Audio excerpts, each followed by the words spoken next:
Hello guys, welcome to mallubeginnersguide. mallubeginnersguide പുതിയൊരു വീഡിയോയിലേക്ക് എല്ലാവർക്കും സ്വാഗതം.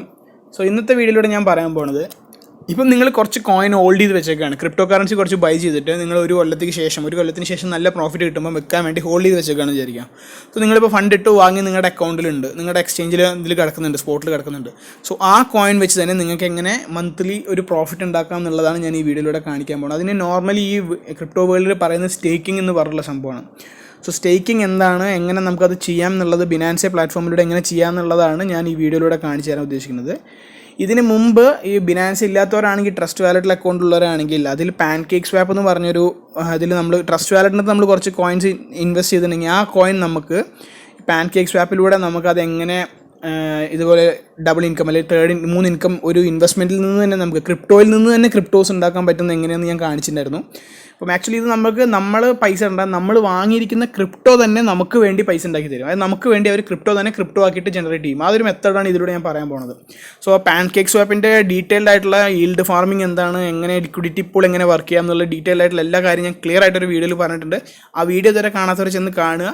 കുറച്ച് ലെങ്തിയാണ്, പക്ഷേ അത് യൂസ്ഫുൾ ആയിട്ടുള്ള വീഡിയോ ആണ്. മലയാളത്തിൽ നല്ല രീതിയിൽ ഞാൻ പറ്റുന്ന രീതിയിൽ എക്സ്പ്ലെയിൻ ചെയ്തിട്ടുണ്ട്. അതിൻ്റെ ലിങ്ക് ഞാൻ ഇവിടെ കൊടുക്കുന്നുണ്ട്, ചെന്ന് കാണുക. ഓക്കെ, സോ ഇന്നത്തെ വീട്ടിൽ ഞാൻ നേരെ ബിനാൻസ് എന്ന് പറഞ്ഞ പ്ലാറ്റ്ഫോമിൽ ചെന്നിട്ടാണ് കാണിച്ചു തരുന്നത്. ബിനാൻസ് എന്ന് പറഞ്ഞ പ്ലാറ്റ്ഫോമിൽ ചെന്ന് ഇവിടെയാണ് deposit, referral, savings, liquid swap, staking, launch pad, ഇതാണ് സംഭവം. ഇതിനെക്കുറിച്ചാണ് ഞാൻ എക്സ്പ്ലെയിൻ ചെയ്യാൻ പോണത്. ഈ ലിക്വിഡ് സ്വാപ്പ് എന്ന് പറയുന്നത് ലിക്വിഡിറ്റി പൂൾ എങ്ങനെ വർക്ക് ചെയ്യുന്നോ പാൻകേക്ക് സ്വാപ്പിൽ, അതുപോലെ തന്നെയാണ് ഇവിടെയും വർക്ക് ആവും. നമ്മൾ കുറച്ച് കോയിൻസ് ആഡ് ചെയ്യുക. അതിൻ്റെ ഡീറ്റെയിലാണ് ഞാൻ പറഞ്ഞത്. പാൻകേക്ക് സ്വാപ്പിൻ്റെ ഡീറ്റെയിൽ വീഡിയോയിൽ ചെയ്തിട്ടുണ്ട്. എന്നാൽ ഷോർട്ടാക്കിയിട്ട് ഞാനൊരു മെമ്മറൈസ് ചെയ്യാൻ വേണ്ടി ഒന്നും കൂടി ജസ്റ്റ് പറഞ്ഞുതരാം.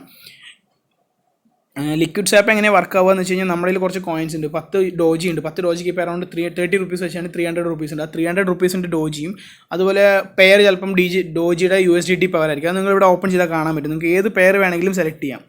ഉണ്ടോ കോയിൻ പറഞ്ഞാൽ ഫ്രണ്ട് BUSD എന്ന് പറഞ്ഞ coin, doji BUTC, doji USDT, ഇങ്ങനെ പല ടൈപ്പ് ഓഫ് പൂൾസ് ഉണ്ട്. നിങ്ങൾ ഇത് ഒരുപാട് പൂൾ ഓൾറെഡി ക്രിയേറ്റ് ആയിട്ടാണ്. അപ്പോൾ നിങ്ങൾ ഈ ഡോജി USDT എന്ന് പറഞ്ഞ പൂളിലേക്ക് ഒരു കുറച്ച് കോയിൻ നിങ്ങൾ ആഡ് ചെയ്യാണ്. ഇപ്പോൾ 10 ഡോജി പറഞ്ഞാൽ 300 രൂപ. സോ ആ 300 രൂപ വിലയുള്ള USDT നിങ്ങൾ ഈക്വലായിട്ട് ആഡ് ചെയ്തിട്ട് അപ്രൂവ് കൊടുത്ത് ആഡ് ചെയ്യുന്ന സമയത്ത് ആ കോയിൻ നിങ്ങളുടെ ഇതിലോട്ട് വന്ന് കിടക്കും. ഏത് നിങ്ങളുടെ പൂളിലേക്ക് നിങ്ങളുടെ നിന്ന് പോവും. സോ അതിന് നിങ്ങൾക്ക് എത്ര ഇൻകം കിട്ടുന്നുണ്ടെന്ന് നമ്മുടെ പൂൾ എന്ന് പറഞ്ഞ സംഭവത്തിൽ ക്ലിക്ക് ചെയ്ത് കഴിഞ്ഞാൽ ലിക്വിഡിറ്റി എന്ന് പറയുമ്പോൾ നമുക്ക് അവിടെ ആഡ് ചെയ്യാനുള്ള സാധനം ഇതുണ്ടോ, ഇവിടെയാണ് നമ്മൾ കോയിൻ ആഡ് ചെയ്യുക. ഇതിൻ്റെ മേലെ പൂൾ എന്ന് പറഞ്ഞ ഓപ്ഷൻ ഉണ്ട്. ഈ പൂൾ എന്ന് പറഞ്ഞ ഓപ്ഷൻ ചെന്ന് കഴിഞ്ഞാൽ കറൻ്റ്ലി ഏതൊക്കെ പൂൾസ് ഉണ്ട് എന്നുള്ളതാണ് കാണിക്കുന്നുണ്ട്. ആവേ USDT എന്ന് പറഞ്ഞാൽ അവർ കൊടുക്കുന്ന പെർസെൻറ്റേജ് ഇൻട്രസ്റ്റ് 89.92% പെർ ഇയർ കൊടുക്കുന്നുണ്ട്. ഫ്രണ്ട് BUSD എന്ന് പറഞ്ഞാൽ 86 ഉണ്ട്. USDT BNB എന്ന് പറഞ്ഞാൽ 72. ഇതിനകത്ത് നമുക്ക് കാണാൻ പറ്റും എത്ര പെർസെൻറ്റേജ് ഓഫ് റിട്ടേൺസ് ആണ് മിനിമം കൊടുക്കുന്നത് എന്നുള്ളത് കാണിക്കാൻ പറ്റും. ഡോജി USDT എന്ന് പറഞ്ഞാൽ അറൗണ്ട് 46% ആണ് അവർ പെർ ഇയർ ആനുവൽ ഇൻട്രസ്റ്റ് ആയിട്ട് നമുക്ക് തരാമെന്ന് പറയണത്, ഓഫർ ചെയ്യുന്നത്. പിന്നെ ഇതിനകത്ത് ചില കോയിൻസൊക്കെ മുമ്പ് ഇതിൽ വരില്ല. പാൻകേക്ക് സ്വാപ്പിനകത്തൊക്കെ ആണെങ്കിൽ ചെറിയ കോയിൻസിൻ്റെ ഒക്കെ ഫ്രണ്ടിൽ വന്ന് കിടക്കുന്നുണ്ടാവും. നല്ല ഈൽഡായിരിക്കും, ചിലപ്പോൾ 100% പ്ലസ് ഒക്കെ ആയിരിക്കും. പക്ഷേ അത് ആ ഒരു പെർട്ടിക്കുലർ ഡ്യൂറേഷനിലായിരിക്കും. നമുക്കത് എത്രത്തോളം കിട്ടിയെന്ന് അറിയില്ല. കാരണം ഒരു പുതിയ കോയിൻ ലിസ്റ്റ് ചെയ്യുമ്പം കൂടുതൽ പേര് വന്ന് അത് വാങ്ങാനും വിൽക്കാനും ഒക്കെ നിൽക്കും.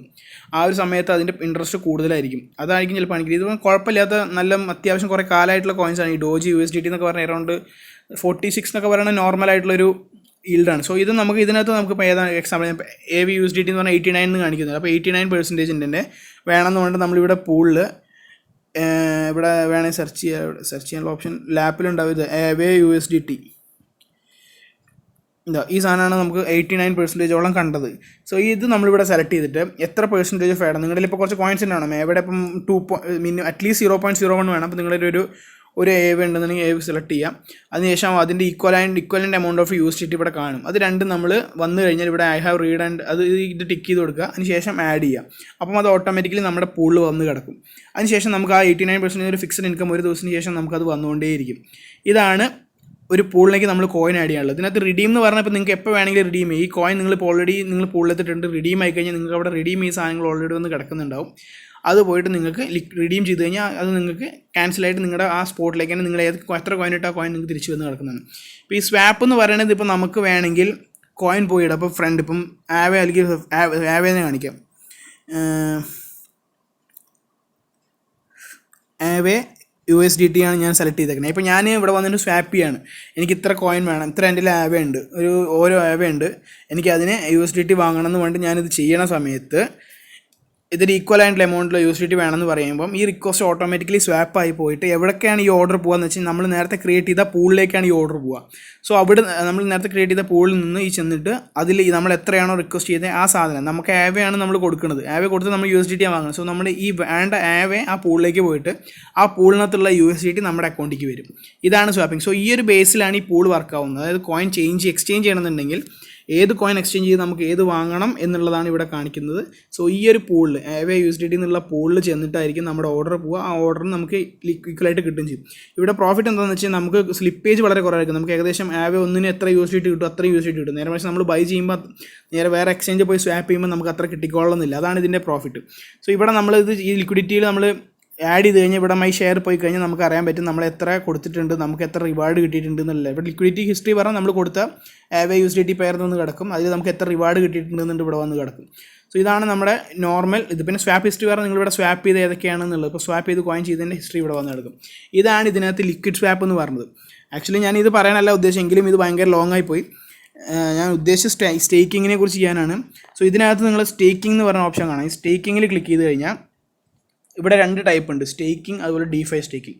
ഈ സ്റ്റേക്കിംഗ് എന്ന് പറഞ്ഞാൽ നിങ്ങൾ ഏതെങ്കിലും ഒരു കോയിൻ, ഇപ്പോൾ നിങ്ങളുടെ കയ്യിൽ കുറച്ച് BNB ഉണ്ട്, ഒരു 30 ദിവസത്തേക്ക് അല്ലെങ്കിൽ ഒരു മാസത്തേക്ക് നിങ്ങൾ ആ BNB സ്റ്റേക്ക് ചെയ്യാൻ ഉദ്ദേശിക്കുകയാണെന്നുണ്ടെങ്കിൽ 30 ദിവസത്തേക്ക് നിങ്ങൾക്ക് യൂസ് ചെയ്യുമ്പോൾ മിനിമം ഇവിടെ ലോക്ക്ഡ് എമൗണ്ട് കാണിക്കുന്നുണ്ട്. 0.0001 BNB ആണ് മിനിമം നിങ്ങൾക്ക് വേണ്ടതിനകത്ത് സ്റ്റേക്ക് ചെയ്യാൻ. അവർ പറയുന്ന ഇൻട്രസ്റ്റ് അറൗണ്ട് 12.46% ഓഫ് ഇത് ഇത്രയും നിങ്ങൾ ഇൻവെസ്റ്റ് ചെയ്ത് ഇതിൻ്റെ 12.46 നിങ്ങൾക്ക് റിട്ടേൺ കിട്ടുന്നതാണ് അവർ ഉദ്ദേശിക്കുന്നത്. നിങ്ങളിവിടെ സ്റ്റേക്ക് ചെയ്യുക, നിങ്ങളുടെ സ്പോട്ടിൽ നിന്നുള്ള പൈസ ഇതിനകത്തോട്ട് പോവും, BNB ഇതിനകത്തേക്ക് പോവും, അതിൻ്റെ ഇൻട്രസ്റ്റ് നിങ്ങൾക്ക് വന്നുകൊണ്ടിരിക്കും. ഇതാണ് നോർമൽ സ്റ്റേക്കിംഗ്. ഇനി ഇതിനകത്ത് തന്നെ 2 ടൈപ്പ് ഉണ്ട്, ഫ്ലെക്സിബിൾ ഉണ്ട് അതുപോലെ ലോക്ക്ഡ് ഉണ്ട്. ഫ്ലെക്സിബിൾ എന്ന് പറഞ്ഞു കഴിഞ്ഞാൽ നിങ്ങൾക്ക് ഇവിടെ കാണാം 30 days 50 days കണ്ട് ഇതൊക്കെ കാണിക്കുന്നുണ്ട്. ഇവിടെ 0.1 എന്ന് കൊടുത്തു, 1 BNB കൊടുത്തു. ഞാൻ ഏകദേശം ഇവിടെ റീഡ് അഗ്രിമെൻറ്റ് കൊടുക്കുമ്പോൾ അറൗണ്ട് നമുക്ക് 0.0102% ഓഫ് ഇൻട്രസ്റ്റ് നമുക്ക് വന്നുകൊണ്ടിരിക്കും. വൺ ഡേ പെർസെൻറ്റേജ് എന്നാണ് അവർ പറഞ്ഞത്. അത്രയും നമുക്ക് വന്നുകൊണ്ടിരിക്കുന്നതെന്ന് പറയുന്നത്. അത് കഴിഞ്ഞ് ഇവിടെ കൺഫേം കൊടുത്തു കഴിഞ്ഞാൽ നമ്മുടെ പർച്ചേസ് ആയി. ഓക്കെ, ഇതിൽ 2 ടൈപ്പ് എന്ന് പറഞ്ഞാൽ ഒന്ന് ഫ്ലെക്സിബിൾ ഉണ്ട്, ഒന്ന് ലോക്ക്ഡ് ഉണ്ട്. ഫ്ലെക്സിബിൾ ലോക്ക്ഡ് മെയിൻലി DeFiയിലാണ് വരുന്നത്. ഫ്ലെക്സിബിൾ എന്ന് പറയുകയാണെങ്കിൽ ഇപ്പോൾ നിങ്ങൾ 1 വർഷത്തേക്ക് വേണ്ടിയിട്ട് ഒരു 6 മാസത്തേക്കാണ് നിങ്ങൾ കോയിൻ ഡെപ്പോസിറ്റ് ചെയ്യണമെന്ന് വിചാരിക്കാം. ഡെപ്പോസിറ്റ് ചെയ്തു. അപ്പോൾ നിങ്ങളിപ്പോൾ ഇന്ന് വാങ്ങുമ്പോൾ 10 രൂപയായിരിക്കും ഒരു കോയിൻ. ചിലപ്പം 6 മാസത്തേക്കാണ് നിങ്ങൾ 10 രൂപയുടെ കോയിൻ സ്റ്റേക്ക് ചെയ്തേക്കണം. ചിലപ്പോൾ 2 മാസമായപ്പം ഈ 10 രൂപയുടെ കോയിൻ ചിലപ്പോൾ നിങ്ങൾക്ക് 100-200 രൂപയായിട്ടുണ്ടാവും. സോ നിങ്ങൾക്ക് അന്നേരം ഇൻട്രസ്റ്റ് കിട്ടുന്നേക്കാളും പ്രോഫിറ്റ് അപ്പം ആ കോയിൻ സെല്ല് ചെയ്താലായിരിക്കും. അപ്പോൾ നിങ്ങൾ എന്ത് ചെയ്യുകയെന്ന് വെച്ച് കഴിഞ്ഞാൽ ഈ സ്റ്റേക്കിങ് ക്യാൻസൽ ചെയ്തിട്ട് നിങ്ങൾക്ക് ആ കോയിൻ സെല്ല് ചെയ്യാൻ പറ്റും. 1 ദിവസത്തിനുള്ളിൽ സ്റ്റേക്കിംഗ് ക്യാൻസൽ ചെയ്ത് കഴിഞ്ഞാൽ 1 ദിവസത്തിനുള്ളിൽ നിങ്ങൾക്ക് ആ കോയിൻ നിങ്ങളുടെ അക്കൗണ്ടിലേക്ക് വരും. അതിനുശേഷം നിങ്ങൾക്ക് സെല്ല് ചെയ്തിട്ട് അതിന് പ്രോഫിറ്റ് ഉണ്ടാക്കാം. സോ ഫ്ലെക്സിബിൾ എന്ന് പറയുമ്പോൾ നിങ്ങൾ എപ്പോൾ വേണമെങ്കിൽ നിങ്ങൾ ഒരു 6 മാസം കിട്ടുന്ന നിങ്ങൾക്ക് 1 മാസം 2 മാസം കഴിഞ്ഞിട്ട് നിങ്ങൾക്ക് അത് ഈസി ആയിട്ട് വിഡ്രോ ചെയ്തെടുക്കാൻ പറ്റും. അതുവരെയുള്ള ഇൻട്രസ്റ്റ് നിങ്ങൾക്ക് കിട്ടിക്കൊണ്ടിരിക്കും. ഇത് ഫ്ലെക്സിബിൾ സ്റ്റേക്കിംഗ് ആണ്. ഇത് ലോക്ക്ഡ് സ്റ്റേക്കിംഗ് എന്ന് പറഞ്ഞാൽ നിങ്ങൾ ഒരു 6 മാസത്തേക്ക് അതുപോലെ സ്റ്റേക്ക് ചെയ്തു, പൈസ കോയിൻ കയറി കഴിഞ്ഞാൽ നിങ്ങളപ്പോൾ എന്ത് ചെയ്യുന്നത് വെച്ചാൽ ഇതുപോലെ വിഡ്രോ ചെയ്യും. നിങ്ങൾക്ക് വിഡ്രോ ചെയ്തിരിക്കാം, വിഡ്രോ ചെയ്യണമെങ്കിൽ ചെയ്യാം, അതിന് പ്രശ്നം വരില്ല. പക്ഷേ നിങ്ങൾ ആ വിഡ്രോ ചെയ്യുമ്പോൾ നിങ്ങൾക്ക് അതുവരെയുള്ള ഇൻട്രസ്റ്റ് നിങ്ങൾക്ക് കിട്ടില്ല. അതാണ് ഈ ലോക്ക്ഡ്. അതായത് ഒരു പെർട്ടിക്കുലർ ടൈം വരെ നമ്മളിപ്പോൾ ഒരു ജോലിക്ക് ബോണ്ട് വെക്കില്ല, അതുപോലെ തന്നെ ജോലിക്ക് ബോണ്ട് വെക്കുമ്പോൾ ഗൾഫിൽ വർക്ക് ചെയ്യുന്നവരാണെങ്കിൽ കോൺട്രാക്ട് കഴിയുന്നതിനേക്കാളും മുമ്പ് വരെയാണെങ്കിൽ നമ്മൾ ടിക്കറ്റ് എടുക്കണം, എല്ലാം നമ്മൾ തന്നെ ചെയ്യണം. നേരെ മറിച്ച് കോൺട്രാക്ട് കഴിയുകയാണെങ്കിൽ അത് ഓട്ടോമാറ്റിക് എല്ലാം തരും. അതേ കേസ് തന്നെയാണ് ഇവിടെ വരുന്നത്, നോർമൽ സ്റ്റേക്കിങ്ങും DeFi സ്റ്റേക്കിങ്ങും. ഈ DeFi സ്റ്റേക്കിംഗ് ഇത് തമ്മിൽ വ്യത്യാസം എന്ന് വെച്ചാൽ നമ്മൾ ഈ സ്റ്റേക്കിങ്ങിൽ നോർമൽ ഡയറക്റ്റ്ലി കോയിനിലേക്ക് സ്റ്റേക്ക് ചെയ്യുന്നുണ്ട്. DeFi സ്റ്റേക്കിംഗ് എന്ന് പറഞ്ഞ ഒരു ഡീസെൻട്രലൈസ്ഡ് എക്സ്ചേഞ്ചിലേക്കാണ് നമ്മൾ സ്റ്റേക്ക് ചെയ്യുന്നത്. അത് ബിനാൻസ് നമ്മുടെ അക്കൗണ്ട് സ്റ്റേക്ക് ചെയ്യുന്നത്. ഡീസെൻട്രലൈസ്ഡ് എക്സ്ചേഞ്ച് എന്ന് വെച്ചാൽ ഇപ്പം നമ്മളൊരു ബാങ്കിൻ്റെ കേസ്, അത് ഡീസെൻട്രലൈസ്ഡ് അല്ല, സെൻട്രലൈസ്ഡ് ആണ്. സോ ബാങ്കിൻ്റെ കേസിൽ ഒരു സ്റ്റേക്കിംഗ് നമ്മൾ ചെയ്യുമ്പോൾ നമ്മളൊരു ഒരു പാർട്ടി ലോൺ വാങ്ങാനും വേറൊരാൾ ലോൺ FD ഇടാനും ഉണ്ടാവും. സോ അവർ തമ്മിലുള്ള വിനിമയം ഇവരാണ്. ഇപ്പം ഞാൻ 1 ലക്ഷം രൂപ ഡെപ്പോസിറ്റ് ചെയ്തിട്ടുണ്ട്, വേറൊരാൾക്ക് 2 ലക്ഷം രൂപ ബാങ്ക് ലോണും കൊടുത്തിട്ടുണ്ടെങ്കിൽ ആ 2 ലക്ഷത്തിൽ നിന്ന് കിട്ടുന്ന ഇൻട്രസ്റ്റിൻ്റെ ഒരു പെർസെൻറ്റേജാണ് അവർ പറയണത്. ചിലപ്പം ഇൻട്രസ്റ്റിന് ചിലപ്പോൾ 12% ആയിരിക്കും അവർ പറയുക. ലോൺ വാങ്ങിയ 12% ഇൻട്രസ്റ്റ് ആയിരിക്കും, എന്നാൽ FD ഇട്ട് എനിക്ക് 6% കിട്ടുള്ളൂ. സോ ആ 6% എവിടെ നിന്ന് എനിക്ക് തരണമെന്നുണ്ടെങ്കിൽ 12% ലോൺ കടം കൊടുത്താൽ ലെൻഡ് ചെയ്ത ആളുടെ നിന്ന് വാങ്ങുന്ന ഇതിന്നാണ് നമുക്ക് തരുന്നത്. ഇൻ കേസ് ആ ലോൺ കൊടുക്കാത്ത ആൾ ലോൺ മുടങ്ങിയാലും ബാങ്കിൽ നമ്മൾ ഡെപ്പോസിറ്റ് ചെയ്തുകൊണ്ട് അവിടെ ഒരു റെഗുലേറ്റർ ഉള്ളതുകൊണ്ട് നമുക്ക് FD ഇട്ട ആൾക്ക് പൈസ കിട്ടാണ്ടിരിക്കില്ല. എന്നാൽ ഇതിൻ്റെ കേസ് അങ്ങനെയല്ല, ഒരുപാട് ആപ്സ് വന്നിട്ടുണ്ട്. സോ ഇന്നത്തെ കേസിൽ ഇങ്ങനെ ലോണ് ബാങ്ക് എന്ന് പറഞ്ഞൊരു സംഭവം ഇല്ലാണ്ട് ഒരുപാട് ആപ്പ് ഇതുപോലെ ഒരു ആപ്പിലൂടെ നമുക്ക് കോയിൻ ലെൻഡ് ചെയ്യാനും വാങ്ങാനും വിൽക്കാനും ഒക്കെ പറ്റും. സോ അതാണ് ഇതിൽ ഈ DeFi സ്റ്റേക്കിങ്ങിൽ റിസ്ക് വരുന്നത്. കാരണം ഒരു ബാങ്ക് എന്ന് പറഞ്ഞ റെഗുലേഷൻ ഉള്ള ഒരു സംഭവമാണ്. എന്നാൽ കുറേ ആപ്പ് ഈ ബാങ്കിൻ്റെ പ്രവർത്തനം ചെയ്യുകയാണ്, കോയിൻ വാങ്ങലും വിൽക്കലും എല്ലാം ചെയ്യുന്ന ഒരു ആപ്പാണ്. സോ ഈ ആപ്പിൽ നമ്മൾ കുറച്ച് ലോൺ വാങ്ങി, അതുപോലെ നമ്മൾ കുറച്ച് വാങ്ങി, ഇവർ പറഞ്ഞ് നിങ്ങൾക്ക് ഇത്രയും തരാം, ഇൻട്രസ്റ്റ് ഈൽഡ് തരാം എന്ന് പറഞ്ഞിട്ട് നിങ്ങൾ കുറച്ച് ഡെപ്പോസിറ്റ് ചെയ്യുന്നു. ചിലപ്പോൾ ആക്ച്വലി അപ്പുറത്തെ ഒരാൾ ഉണ്ടാവില്ലായിരിക്കും. സോ ഇവർക്ക് ഈ ബാങ്കിലേക്ക് ആപ്പിലേക്ക് ഇങ്ങനെ നമ്മൾ കോയിൻ ഇട്ടുകൊണ്ടിരിക്കുന്നു. ഫിക്സഡ് ആയിക്കഴിഞ്ഞാൽ ഈ ആപ്പ് മുങ്ങിക്കഴിഞ്ഞാൽ നമുക്കൊന്നും ചെയ്യാൻ പറ്റില്ല. സോ അവിടെയാണ് നമ്മുടെ പ്രശ്നം വരുന്നത്. അതാണ് ഇതിൽ കുറച്ച് റിസ്ക് ഉള്ളത്. സോ DeFi Staking നല്ല ഇൻട്രസ്റ്റ് വരുന്നതും ഉണ്ട്, അല്ല നല്ല ഒരുപാട് പേര് ഇപ്പം കുറേ ഡീസെൻട്രലൈസ്ഡ് ഫിനാൻസ് ആയിട്ട് വരുന്ന ഫ്യൂച്ചറിൽ എല്ലാം ആപ്പ് മുഖാന്തരമാണ് എന്നൊക്കെ പറയുന്നുണ്ട്. സോ നല്ല രീതിയിൽ പോപ്പുലർ ആയിട്ടുള്ള നല്ല ജെന്യൂൻ ആയിട്ടുള്ള ലെജിറ്റിമേറ്റ് ആയിട്ടുള്ള DeFi എക്സ്ചേഞ്ചസും ഉണ്ട്. സോ അതൊക്കെ നമ്മൾ നോക്കിയിട്ട് വേണം DeFi Stakingൽ ഇൻവെസ്റ്റ് ചെയ്യാൻ. സോ സ്റ്റേക്കിംഗ് എന്താണെന്ന് ഓൾമോസ്റ്റ് മനസ്സിലായെന്ന് വിശ്വസിക്കുന്നുണ്ട്. ഇതിൽ എന്തെങ്കിലും ഡൗട്ടുണ്ടെങ്കിൽ താഴെ കമൻറ്റായിട്ട് അറിയിക്കുക, അല്ലെങ്കിൽ ടെലിഗ്രാമിൽ ഒന്ന് ജോയിൻ ചെയ്താൽ മതി. ഇനി ഇതിനകത്ത് വേറൊരു കാര്യം ഞാൻ പറയണത് BNB Vault എന്ന് പറയുന്ന സംഭവമാണ്. ഇതെന്ന് പറഞ്ഞാൽ നമ്മുടെ ഇപ്പം കുറച്ച് BNB കോയിൻസ് ഉണ്ട്. ഇപ്പം 2 BNB കോയിൻ ഉണ്ടെന്നുണ്ടെങ്കിൽ നമ്മൾ ഈ മ്യൂച്വൽ ഫണ്ടിൽ ഇൻവെസ്റ്റ് ചെയ്യുന്ന പോലെയാണ് BNB Vault. അതായത് നമ്മളിൽ മ്യൂച്വൽ ഫണ്ടിൽ നമ്മൾ എത്ര രൂപ വേണമെങ്കിൽ ഇൻവെസ്റ്റ് ചെയ്യാം, അവർ പല രീതിക്ക് കൊടുക്കുന്നുണ്ട്. ഇപ്പം ഒരു മ്യൂച്വൽ ഫണ്ടിൽ നമ്മൾ ഇൻവെസ്റ്റ് ചെയ്യാണ്, ഇപ്പം എന്താ പറയുക, ഒരു ഫാർമ മ്യൂച്വൽ ഫണ്ട്. അപ്പോൾ അതിലേക്ക് നമ്മൾ ഇൻവെസ്റ്റ് ചെയ്യുന്ന ടൈമിൽ ആ പെർട്ടിക്കുലർ കമ്പനി ഏതൊക്കെ സ്റ്റോക്കിലേക്കാണ് ഇൻവെസ്റ്റ് ചെയ്യണമെന്ന് നമുക്കറിയില്ല. പക്ഷേ നമുക്ക് എങ്ങനെയും ഒരു പെർട്ടിക്കുലർ ടൈപ്പ് ഓഫ് ഇൻകം ഇവർ നമുക്ക് തരുന്നുണ്ട്. സോ അതുപോലെയാണ് BNB Vault എന്ന് പറയുന്നത്. നമ്മൾ ഇതിനകത്ത് ഇൻവെസ്റ്റ് ചെയ്യുക, BNB കോയിൻ നമ്മൾ ഇതിനകത്ത് സ്റ്റേക്ക് ചെയ്യുക. സോ BNB കോയിൻ ഇതിനകത്ത് സ്റ്റേക്ക് ചെയ്യുന്ന ടൈമിൽ നമുക്ക് കിട്ടുന്ന റിവാർഡ് എല്ലാം അവർ കാണിക്കും. അവരിത് പല രീതിയിലേക്ക് ഇത് ചെയ്ത് കൊടുക്കും, ഡിസ്ട്രിബ്യൂട്ട് ചെയ്യും. ബിനാൻസ് പല രീതിക്ക്, ചിലപ്പം നേരത്തെ കാണിച്ച ലിക്വിഡിറ്റീസ് ആപ്പിലേക്കായിരിക്കും, അല്ലെങ്കിൽ വേറെ ഇതിലേക്കായിരിക്കും. അതിൻ്റെയൊക്കെ ഒരു ഫിക്സഡ് ഇൻകം ഇവർക്ക് പല രീതിയിൽ നിന്ന് കിട്ടുന്നത് നമുക്ക് കാണിക്കാൻ പറ്റും. സോ നമുക്ക് ഇവിടെ കാണാൻ പറ്റും. അത് ഡിപ്പോസിറ്റ് ചെയ്ത് നമ്മൾ സ്റ്റേക്ക് ചെയ്ത് കഴിഞ്ഞാൽ ഡിസ്ട്രിബ്യൂട്ടഡ് റെക്കോർഡ് എന്ന് പറഞ്ഞാൽ നമ്മുടെ കോയിൻ ഏതൊക്കെ രീതിയിലേക്കാണ് ഡിസ്ട്രിബ്യൂട്ട് ചെയ്യുന്നത്. മേ ബി അവർ ലിക്വിഡിറ്റീസ് ആപ്പിലേക്ക് കുറച്ച് കൊടുത്തിട്ടുണ്ടാവും, അതുപോലെ DeFi Staking കുറച്ച് ചെയ്തിട്ടുണ്ടാവും, നോർമൽ സ്റ്റേക്കിംഗ് കുറച്ച് ചെയ്തിട്ടുണ്ടാവും. ഇതെല്ലാം നമ്മൾ ഈ കൊടുക്കണ ഇതിലൂടെ ചെയ്യുന്ന BNB കോയിൻ, നമ്മൾ ഒരു BNB കോയിൻ ചെയ്യുമ്പോൾ ഒരു BNB കോയിൻ പല റൂട്ടിലേക്കും ഇവർ ഇൻവെസ്റ്റ് ചെയ്തിട്ട് അതിൽ നിന്നൊരു ഇൻട്രസ്റ്റ് കിട്ടുന്നതാണ്. നമുക്ക് ഇൻട്രസ്റ്റ് കിട്ടും, അത് മാത്രം അറിഞ്ഞാൽ മതി. ഇവർ ഏതൊക്കെ ചെയ്യണു എന്നുള്ളത് ഇവരെ പൊറുത്തിരിക്കും. ഓക്കെ, ഇതാണ് BNB Vault എന്നുള്ളത്. പിന്നെ ഇതിനകത്ത് ഇൻട്രസ്റ്റിംഗ് ആയിട്ടുള്ള വേറൊരു സാധനം എന്താണെന്ന് വെച്ച് കഴിഞ്ഞാൽ ബാറ്റിൽ എന്ന് പറഞ്ഞപ്പോൾ എല്ലാവർക്കും അറിയാം. ഈ IQ ഓപ്ഷൻ, അതുപോലെ തന്നെ ബിനോമോ, ഒളിമ്പ് ട്രേഡ്, ഒക്ടാഫിക്സ്, ഇതൊക്കെ എന്താ സംബന്ധിച്ച് കഴിഞ്ഞാൽ ഒരു ഇതാണ്. നമ്മൾ ഒരു കറൻ്റ്ലി ഈ ഒരു 5 മിനിറ്റിൻ്റെ കോയിൻ, 5 മിനിറ്റിൻ്റെ ക്യാൻഡിൽ ചിലപ്പോൾ മേലേക്കോ താഴത്തേക്കോ പോകും. ബൈ അല്ലെങ്കിൽ സെല്ല് എന്നുള്ള 2 ഓപ്ഷൻ ഉണ്ടാവും. ഇപ്പോൾ കറൻ്റ്ലി ഇതിപ്പോൾ ബിനാൻസിൻ്റെ കാര്യമാണെങ്കിൽ BSD എവിടെ ഇങ്ങനെ കണ്ടോ, ഇപ്പോൾ കറൻ്റ്ലി 35909 ഈ റേറ്റിലാണ്. ഇപ്പോൾ ഞാനിത് ബൈ എന്ന് പറഞ്ഞിട്ട് കൊടുക്കുകയാണ്. നമുക്ക് കാണാം ഇതിന് മേലേക്ക് പോവുക, താഴത്തേക്ക് വരും. IQ ഓപ്ഷൻ ബിനോമൊക്കെ ചെയ്തവർക്ക് സിമ്പിളായിട്ട് മനസ്സിലാവും. അതേ സംഭവം തന്നെയാണ്. പക്ഷേ ഇവിടെ 5 മിനിറ്റിൻ്റെ ഡ്യൂറേഷനാണ്. 30 സെക്കൻഡ് കഴിഞ്ഞാൽ നിങ്ങൾക്ക് വേണമെങ്കിൽ ഓട്ടോമാറ്റിക്കലി ക്യാൻസൽ ചെയ്യാം. അല്ലാന്നുണ്ടെങ്കിൽ 5 മിനിറ്റ് കഴിഞ്ഞ് കഴിഞ്ഞാൽ ഇപ്പോൾ ചെയ്യും. ഇപ്പം ഓപ്പോസിറ്റുള്ള ആൾക്കും ഇതേപോലെ തന്നെയാണ്. ഇപ്പോൾ നമ്മളൊരു ഇപ്പോൾ ഇവിടെ ക്യാൻഡിൽ ഇപ്പം മേലേക്ക് പോകുന്ന പറഞ്ഞിട്ട് നമ്മൾ സ്റ്റാർട്ട് ബാറ്റിൽ കൊടുത്തു. കറൻ്റ്ലി ഇപ്പം ലോങ് ഷോർട്ട് എന്നുണ്ട്. ഇപ്പം കറൻ്റ്ലി ഉള്ള റേറ്റ് ഞാൻ പെൻഡിൽ പ്രൈസ് ഇല്ല, ലോങ് എന്ന് കൊടുക്കുകയാണെന്നുണ്ടെങ്കിൽ ഇപ്പോഴത്തെ ആൾ ഷോർട്ട് എന്നുള്ള ഒരാൾ ഓട്ടോമാറ്റിക് അവിടെ വന്നിട്ടുണ്ടാവും. അയാൾ ഇത് താഴത്തേക്ക് പോകുന്നു പറഞ്ഞിട്ടുണ്ടാവും, നമ്മളിത് മേലേക്ക് പോകുന്നു പറഞ്ഞിട്ടുണ്ടാവും. സോ 2 പേരും അവിടെ കിടക്കുന്നുണ്ട്. ഇപ്പോൾ ഇത് മേലേക്ക് തന്നെ പോകുകയാണെന്നുണ്ടെങ്കിൽ 30 സെക്കൻഡ് കഴിഞ്ഞിട്ട് മേലേക്ക് തന്നെ പോകുകയാണെന്നുണ്ടെങ്കിൽ നമുക്ക് വേണം അപ്പോൾ ക്യാൻസൽ ചെയ്ത് ആ പ്രോഫിറ്റ് നമ്മുടെ എത്താം. എന്നാൽ 30 സെക്കൻഡിൻ്റെ താഴത്തേക്കാണ് പോകണമെന്നുണ്ടെങ്കിൽ ഓപ്പോസിറ്റുള്ള ആൾക്ക് പ്രോഫിറ്റാണ്, അയാൾക്ക് ആ പ്രോഫിറ്റ് വന്നുകൊണ്ട് അയാളും ക്യാൻസൽ ചെയ്ത് പോകാനുള്ള ചാൻസ് ഉണ്ട്. ഓക്കെ, സോ ഇവിടെ അല്ല, അപ്പോൾ നമുക്ക് 2 പേര് ക്യാൻസൽ ചെയ്യണമെന്നുണ്ടെങ്കിൽ മിനിമം 5 മിനിറ്റ് കഴിഞ്ഞത് ഓട്ടോമാറ്റിക്കലി സ്ക്വയർ ഓഫ് ആയിട്ട് അതിൽ ആരുടെ ഭാഗത്താണ് ആ പ്രോഫിറ്റ് അവിടെ വന്ന് കിടക്കും. സോ ഇത് ഇറ്റ്സ് എ ടൈപ്പ് ഓഫ് ഗെയിമാണ്, ഗാംബ്ലിംഗ് ആണെന്ന് പറയാൻ വേണമെങ്കിൽ ബാറ്റിൽ എന്നുള്ളത്. ഇത് ബാറ്റിൽ. ഇനി ലോഞ്ച് പാഡ് എന്ന് പറഞ്ഞത് ഒരു പുതിയ കോയിൻ, ഇപ്പോൾ നമ്മൾ BNB പോലുള്ള ഒരു കോയിൻ വെച്ചിട്ട് പുതിയൊരു കോയിൻ, നമ്മുടെ കോയിൻ വെച്ചിട്ട് തന്നെ അവർ വേറൊരു കോയിൻ മൈൻ ചെയ്യാൻ വേണ്ടി യൂസ് ചെയ്യുന്ന പരിപാടിയാണ് BNB എന്ന് ഈ ലോഞ്ച് പാഡ് എന്ന് പറഞ്ഞിട്ടുള്ളത്. ഇപ്പോൾ കറൻ്റ്ലി ഇത് fan token for FC Barcelona, ഇത് കറൻ്റ്ലി കഴിഞ്ഞോ ഇല്ല, ഇതിപ്പം ഓക്കെ, ഇത് നമ്മൾ എടുത്ത് കഴിഞ്ഞ് ഡീറ്റെയിൽസ് എടുത്ത് കഴിഞ്ഞ് എൻ്റെ ടൈം 2000 ഫിനിഷ്ഡ്. ഇത് കംപ്ലീറ്റ് ആയതുകൊണ്ട് കാണിച്ചില്ല, എന്നാൽ ഞാൻ കാണിച്ചു തരാം.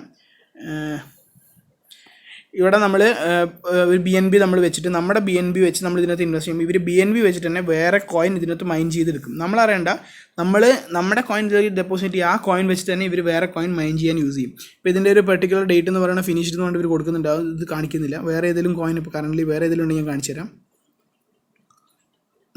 ഇതിനകത്ത് കാണുന്നുണ്ട് സ്റ്റേക്ക് BUSD ഏൺ TLM. നമ്മളിപ്പം BUSD കൊടുത്തിട്ട് TLM എന്ന് പറഞ്ഞ കോയിൻ മൈൻ ചെയ്തെടുക്കുകയാണ്.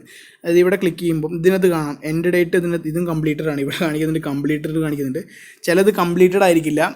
കറൻ്റ്ലി നമ്മൾ കോയിൻ സ്റ്റേക്ക് ചെയ്ത് കഴിഞ്ഞാൽ ഇതുണ്ട്. ഇവിടെ നമ്മളിപ്പം ഇതും കംപ്ലീറ്റ് ആണ്, എന്നാൽ ഞാൻ കാണിച്ചു തരാം. ഇപ്പോൾ നമ്മുടെ കയ്യിൽ BNB ഉണ്ട്. ഇപ്പം BNB എന്നുള്ള കോയിൻ നമ്മളിവിടെ സ്റ്റേക്ക് ചെയ്ത് കഴിഞ്ഞാൽ ഇവിടെ മൈ ഫണ്ടിൽ നമ്മൾ എത്ര BNB സ്റ്റേക്ക് ചെയ്തെന്ന് കാണിക്കും. ആ BNB സ്റ്റേക്ക് ചെയ്തിട്ട് ഇവർ TLM മൈൻ ചെയ്തുകൊണ്ടിരിക്കുകയാണ്, മറ്റുള്ളവർ മൈൻ ചെയ്തുകൊണ്ടിരിക്കുന്നുണ്ട്. സോ നമ്മൾ ആ സ്റ്റേക്ക് ചെയ്തതിന് എത്ര ക്വാണ്ടിറ്റി ഓഫ് TLM ആണ് നമുക്ക് വന്നതെന്നുള്ളത് ഇവിടെ മൈ റിവാർഡ്സിനകത്ത് കാണിക്കും. സോ നമുക്കത് എപ്പോൾ വേണമെങ്കിൽ ഇതുപോലെ ക്ലെയിം ചെയ്ത് കഴിഞ്ഞാൽ ക്ലെയിം ആവും.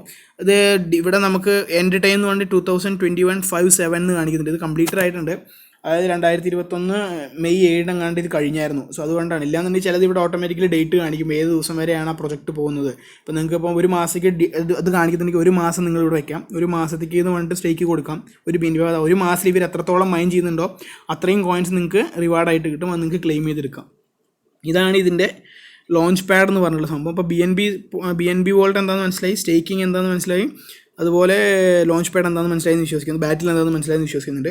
ലിക്വിഡ് സ്വാപ്പ് എന്ന് പറയുന്നത് ഞാൻ ക്ലിയർ ആയിട്ട് എക്സ്പ്ലെയിൻ ചെയ്തിട്ട് അത് കുറച്ചും കൂടി ക്ലിയറിറ്റി വേണമെന്നുണ്ടെങ്കിൽ ഞാൻ പാൻകേക്ക് സ്വാപ്പിൽ ഇതിൻ്റെ അതേ മെത്തേഡ് തന്നെയാണ് ഇവിടെയും ചെയ്യുന്നത്. സോ ഈ വീഡിയോ എല്ലാവർക്കും ഇഷ്ടപ്പെട്ടെന്ന് വിശ്വസിക്കുന്നുണ്ട്. ഇനി ഇതിൽ എന്തെങ്കിലും ഡൗട്ടോ എന്തെങ്കിലുമൊക്കെ ഉണ്ടെന്നുണ്ടെങ്കിൽ താഴെ കമൻ്റായിട്ട് ചോദിക്കുക. അല്ലാന്നുണ്ടെങ്കിൽ ടെലിഗ്രാം ഗ്രൂപ്പ് ഉണ്ട്, അതിൽ വന്നിട്ട് പറയാം. ഏത് സമയത്തും വേണേൽ നിങ്ങൾക്ക് റിഡീം ചെയ്തെടുക്കാം, അതിലൊന്നും പ്രശ്നം വരുന്നില്ല. സോ നമ്മൾ ലോങ് ടൈമിലേക്കാണ് ഇൻവെസ്റ്റ് ചെയ്തിട്ടുണ്ടെങ്കിൽ നോർമലി ഞാൻ പ്രിഫർ ചെയ്യുക സ്റ്റേക്കിംഗ്. ഇപ്പോൾ നിങ്ങൾ ലോങ് ടൈമിലേക്ക് കുറച്ച് ADA അല്ലെങ്കിൽ ഒരു 2 കൊല്ലത്തേക്ക് ADA വെച്ചിട്ടുണ്ടെന്നുണ്ടെങ്കിൽ ഒരു 60 ദിവസത്തേക്കോ 30 ദിവസത്തേക്കൊക്കെ നിങ്ങൾക്ക് നിസ്സാരമായിട്ട് സ്റ്റേക്ക് ചെയ്തിട്ടൊരു ടൈപ്പ് ഓഫ് ഇൻട്രസ്റ്റ് എന്ന് പറഞ്ഞാൽ പൈസ ആയിട്ടല്ല കേട്ടോ, ഈ അടയായിട്ട് തന്നെയാണ് നമുക്ക് കിട്ടുക, ചെയ്യാവുന്നതാണ്. മിക്കത് ഇവിടെ 90 days ഒക്കെ സോൾഡ് ഔട്ടാണ് കണ്ടോ. ഒരു വർഷത്തേക്കൊക്കെ സ്റ്റേക്ക് ചെയ്യാൻ താല്പര്യമുള്ളവരാണ്. 90 ദിവസത്തേക്കൊക്കെ അത് സോൾഡ് ഔട്ടാണ്. നമുക്ക് ലോട്ട് കിട്ടണമെന്നുണ്ടെങ്കിൽ തന്നെ വലിയ കാര്യമാണ്.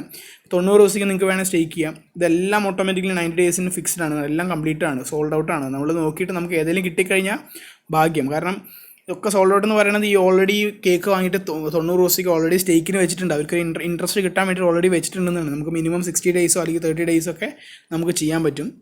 സോ ഈ ക്രിപ്റ്റോ തന്നെ നമ്മൾ വാങ്ങിയിരിക്കുന്ന ക്രിപ്റ്റോ തന്നെ നമുക്ക് വേണ്ടി വീണ്ടും പൈസ ഉണ്ടാക്കുകയാണെന്നുള്ളതാണ്. അതായത് 24 hours നമുക്കുള്ള ഏണിങ്സ് ഇവർ ഉണ്ടായിക്കൊണ്ടിരിക്കുന്നുണ്ട്. നല്ലൊരു ഓപ്ഷനാണ്. നമുക്ക് ലോങ് ടൈമിലേക്ക് ഇൻവെസ്റ്റ് ചെയ്തവർക്ക് നല്ലൊരു ഓപ്ഷനാണ്. താല്പര്യമുള്ളവർക്ക് ചെയ്യാം. ഇതിനെക്കുറിച്ച് എന്തെങ്കിലും ഡൗട്ട് ഉണ്ടെങ്കിൽ ചോദിക്കാം. സോ എല്ലാവർക്കും വീഡിയോ ഇഷ്ടപ്പെട്ടെന്ന് വിശ്വസിക്കുന്നു. നല്ലൊരു വീഡിയോ ആയിട്ട് വീണ്ടും വരാം. അതായിരിക്കും. ബൈ.